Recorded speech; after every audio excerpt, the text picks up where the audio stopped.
আমরা বলি যে আমাদের সাথে লাগতে আসেন না। সাহাবী কেরাম অল্প ছিল, এরপরেও সাহাবী কেরামের সামনে রোম পারস্যের মতো অনেক বড় বড় সুপার পাওয়ার, বর্তমান যেরকম ভাবে আমেরিকা পাওয়ার, চাইনা পাওয়ার, এরকম বড় বড় পাওয়ার দেশ ছিল, এরপরে সাহাবী কেরাম স্বল্প টাকা সত্ত্বেও তাদের সাথে মোকাবেলা করতে পারে নাই। কেন মোকাবেলা করতে পারেন নাই? কারণ তাদের ঈমান ছিল যদি আল্লাহর রাস্তায় মরি। রাসূল সাল্লাল্লাহু আলাইহি ওয়াসাল্লাম বলেছেন, শহীদ যখন এই পৃথিবীর মধ্য থেকে বিদায় হয়, শহীদের রক্তের ফোঁটা মাটিতে পড়ার সাথে সাথে পিছনে সব গুনাহ আল্লাহ মাফ করে দেন। শহীদদের জন্য আল্লাহ তাআলা বিনা হিসাবে জান্নাত দান করবেন।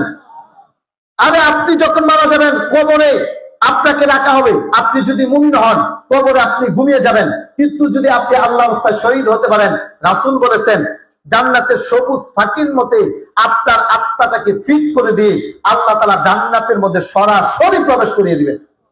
এই জন্য কখনো যদি ডাক আসে দিন কায়েমের জন্য, কখনো যদি ইসলাম প্রতিষ্ঠা করার জন্য ডাক আসে, আল্লাহ রাসূলের ইজ্জত প্রতিষ্ঠা করার জন্য, কোন সময় যদি ইসলাম প্রতিষ্ঠা করার জন্য, কুরআন বাস্তবায়ন করার জন্য ডাক আসে, হে মুসলিম জাতি আমরা প্রস্তুত আছি তো ইনশাআল্লাহ? আল্লাহ তাআলা তৌফিক দান করুন, আমিন।